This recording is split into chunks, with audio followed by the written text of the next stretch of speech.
আসসালামু আলাইকুম রহমতুল্লাহি ওবরকাতুহু।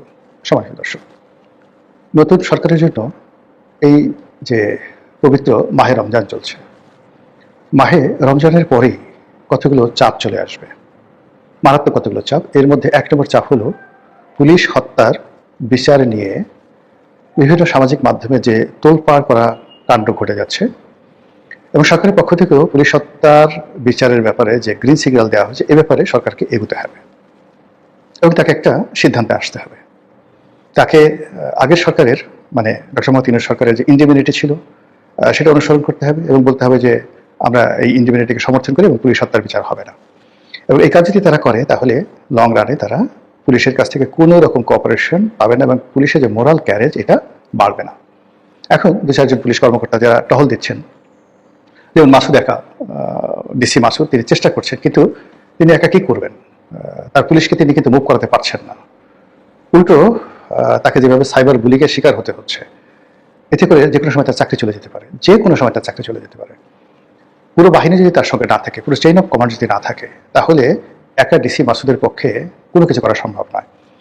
অনেকে তাকে হারুনের সঙ্গে তুলনা করেন, বিপ্লবের সঙ্গে তুলনা করেন, অনেকে আগের আমাদের কোহিনুরের সঙ্গে তুলনা করতে পারেন, কিন্তু ওই সময়টাতে পুলিশের যে চেইন অফ কমান্ড ছিল, সেই চেইন অফ কমান্ডের মধ্যে একটি মানুষ বা একজন পদবিধারী বড় কর্তা বা মাঝারি কর্তা, তিনি যে কোনো রাজনৈতিক ব্যক্তিত্বের কাছাকাছি পৌঁছে গেলে সেখানে যে প্রতিক্রিয়া হয়, যেটা হারুনদের ক্ষেত্রে হয়েছে, বেনজিরদের ক্ষেত্রে হয়েছে, সেটি এই বর্তমান ভঙ্গুর অবস্থায় যাকে বলা হয় মাসুদদের পক্ষে বা মাসুদের মতো অন্য কারো পক্ষে সম্ভব নয়।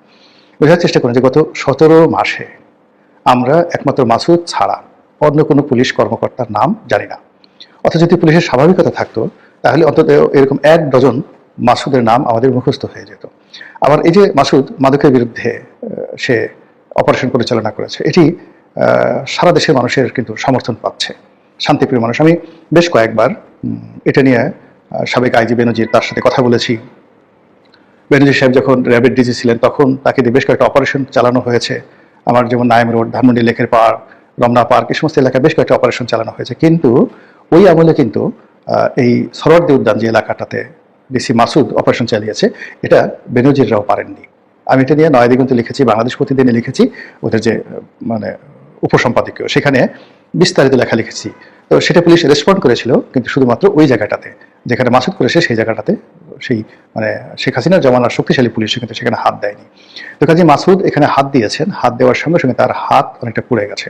যেভাবে তাকে নিয়ে বুলিং হচ্ছে, তাকে নিয়ে যেভাবে সমালোচনা হচ্ছে, এর ফলে তিনি মিডিয়ার সাথে যে অসহায়ভাবে নিজেকে উপস্থাপন করছে, ইট মিনস তিনি এগোতে পারবেন না, তাকে স্টপ হয়ে যেতে হবে। অন্যদিকে আবার মোহাম্মদপুরের যে আইনশৃঙ্খলার অবনতি, সেখানকার চুরি ডাকাতি, রাহাজানি, ছিনতাই থেকে শুরু করে যা কিছু হচ্ছে, এটা দমন করার জন্য স্বয়ং আইজি সাহেবকে মাঠে নামতে হয়েছে। ইট মিনস পুলিশের চেইন অফ কমান্ড নেই। একটা থানা দমন করার জন্য একজন ওসি যথেষ্ট। ওসির সাথে, ওসির কমান্ডে কখন ম্যাজিস্ট্রেট যেতে পারে তার কমান্ডকে সাহায্য করার জন্য, ওসির হাতকে শক্তিশালী করার জন্য র্যাবের একটা টিম যেতে পারে, অথবা আর্ম ব্যাটালিয়ন পুলিশের একটা বিশেষ টিম যেতে পারে স্পেশাল অভিযান চালানোর জন্য। কিন্তু স্বয়ং আইজি সাহেবকে মোহাম্মদপুরের মতো একটা অপরাধ প্রবণ জায়গাতে দাঁড়িয়ে থেকে তাকে বলতে হবে যে পুলিশকে নৈতিকভাবে সমর্থন দেওয়া, আসামিদেরকে ভয় দেখানো এবং জনমনের স্বস্তি ফিরিয়ে আনার জন্যই আইজি হিসেবে আমি এখানে এসেছি। It's a wrong. It means police এখনো অ্যাক্টিভেট হচ্ছে না। আর সেই অ্যাক্টিভেট পুলিশকে যদি করতে হয় তাহলে অবশ্যই পুলিশ হত্যার বিচার করতে হবে। এখন সেই পুলিশ হত্যার বিচার করতে গেলে বিপদটা কি? যারা প্রকাশ্যে স্বীকার করেছেন যে হ্যাঁ আমরা পুলিশ মেরেছি, আমরা পুলিশকে মেরে টেনিয়ে রেখেছি এবং এটা আমাদের আন্দোলনের অংশ ছিল, এবং এই কাজ না করলে আমরা বিজয়ী হতাম না, এবং আন্দোলনের স্বার্থে, বিপ্লবের স্বার্থে এই ধরনের কাজ সারা পৃথিবীতে ঘটে, সারা দুনিয়াতে ঘটে, আমরাও এই কাজগুলো ঘটিয়েছি। ভালো কথা। গত 17 মাসে এটা নিয়ে চ্যালেঞ্জ হয়নি, এখন এটা নিয়ে চ্যালেঞ্জ হচ্ছে।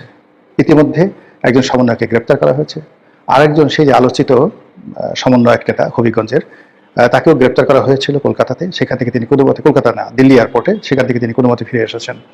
কাজেই আগামী দিনগুলোতে পুলিশের চোখে, সাধারণ মানুষের চোখে, যারা রাজনৈতিকভাবে প্রতিদ্বন্দ্বী তাদের চোখে যারা এই কাজগুলো ঘটিয়েছেন বা স্বীকার করেছেন বা করেননি, কিন্তু নিজেদের গুরুত্ব বাড়ানোর জন্য তারা যে সকল কথাবার্তা বলেছেন, এর দায় তাদেরকে পরিশোধ করতে হবে। এগুলো এক।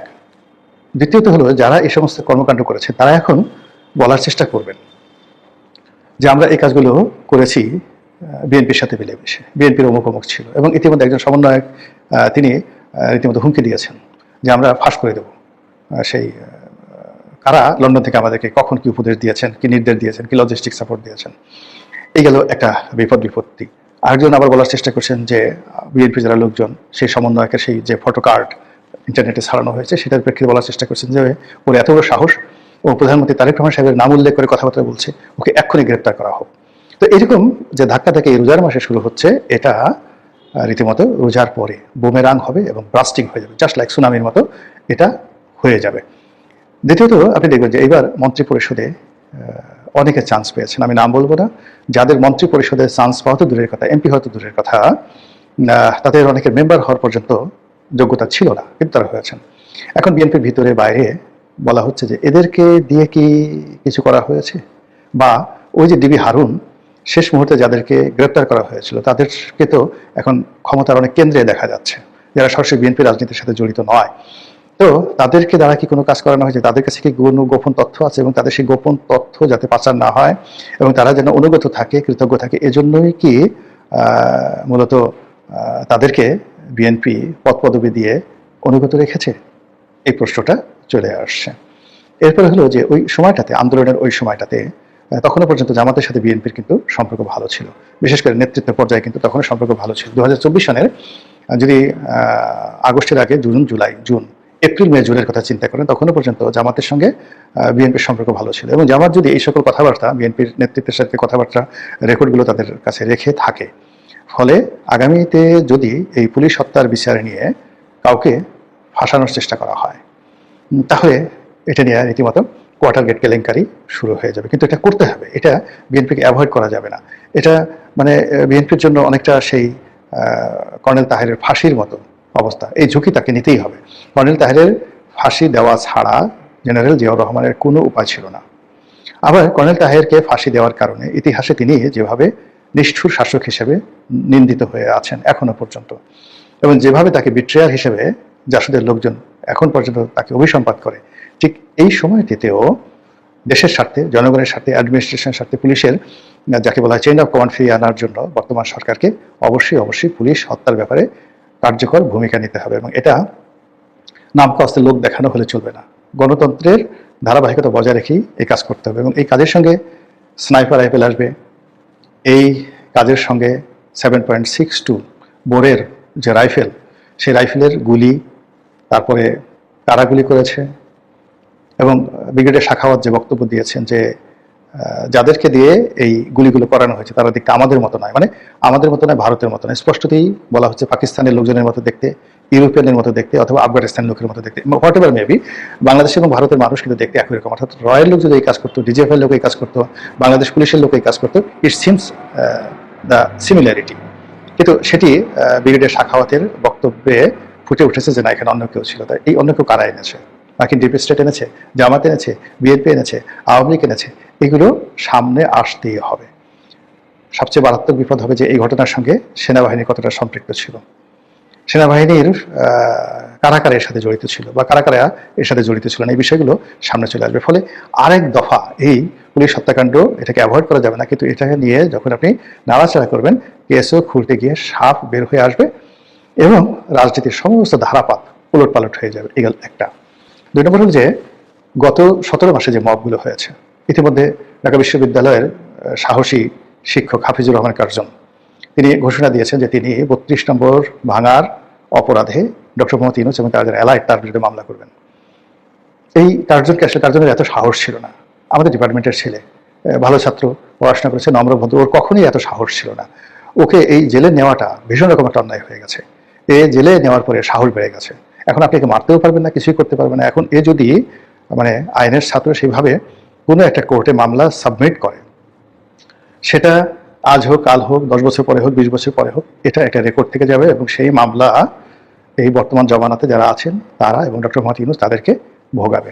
যেমন 32 নম্বর ভাঙা হয়েছে, 32 নম্বর কি ডক্টর মোহাম্মদ ইউনূস তার নির্দেশ ছাড়া, তার হুকুম ছাড়া বা তার আশকারা ছাড়া ভাঙতে পেরেছে? বা ধরুন যারা ভেঙেছে তাদের সঙ্গে কি বিএনপির কোনো যোগাযোগ ছিল, বিএনপির কোনো নেতার সম্পর্ক ছিল, এমনকি তার সঙ্গে কি জামাতের কোনো যোগাযোগ ছিল? এই বিষয়গুলো নিয়ে যখন টানাটানি হবে, অনেকে দেখবেন ফটাফট করে সত্য কথা বলে ফেলবে। এতে কত মানুষের যে ইজ্জত যাবে, কত মানুষের যে ইমেজ নষ্ট হবে, তা একমাত্র আল্লাহ রাব্বুল আলামিন বলতে পারবে। তৃতীয় যে জিনিসটা আছে যে 32 নম্বর ছাড়া এই গত 17 মাসে যে সকল উল্লেখযোগ্য মব হয়েছে, এই মবের যারা নায়ক, এরা সবাই দেখবেন যে জনগণ দ্বারা ধিকৃত হবে, এই সমাজে তারা লাঞ্ছিত হবে প্রাথমিকভাবে, এবং পরবর্তীতে তাদের সবার বিরুদ্ধে জনগণই মামলা করবে। যারা মব করেছে এরা রেহাই পাবে না, কোনো অবস্থাতেই রেহাই পাবে না, এবং এটা সরকারকে চোখ বুজে বুজে সহ্য করতে হবে। এবং যখন ভুক্তভোগী অর্থাৎ যারা এই মব করেছেন তারা যখন আইনের আওতায় আসবেন, তারা যখন নির্যাতিত হবেন, তারা তখন ফটাফট করে বলতে থাকবেন। এক সময় দেখেন ওই যে জনাব তারেক রহমান, আম আদমি পার্টির যিনি সভাপতি তারেক রহমান, তিনি কিন্তু বলেছেন যে আমাকে সিপি অফিস ভাঙার জন্য পিনাকি বলেছে, আমাকে 32 নম্বর ভাঙার জন্য পিনাকি বলেছে, ইত্যাদি ইত্যাদি কথা তিনি বলেছেন। এবং এই কথা বলার পরে এখন আওয়ামী লীগের লোকজনই বলতে গেলে জনাব তারেক রহমান সাহেবকে শেল্টার দিচ্ছেন, এবং তিনি এখন বাংলাদেশে খুবই জনপ্রিয় একজন ব্যক্তিত্ব। তো সেই দিক থেকে আগামীতে যারা মবকারী, তারা যদি যাকে বলা হয় জনগণের সামনে সে সত্য কথা বলেন, কারা তাদেরকে এই কাজে উদ্বুদ্ধ করেছে, কি করেছে, তাহলে রাজনীতির যে কোর্স অফ অ্যাকশন এটা পরিবর্তন হয়ে যাবে এবং বিএনপি মারাত্মক বিপদে পড়বে। সর্বশেষ যেটি, তা হলো শুধু মব করা হয় নাই, মব করতে গিয়ে রীতিমতো ডাকাতি করা হয়েছে। আর শুধুমাত্র ডাকাতি করা হয়নি, ডাকাতি করতে গিয়ে অনেক ক্ষেত্রে শ্লীলতাহানি বার্তাটাও করা হয়েছে। এই জিনিসগুলো ধীরে ধীরে সামনে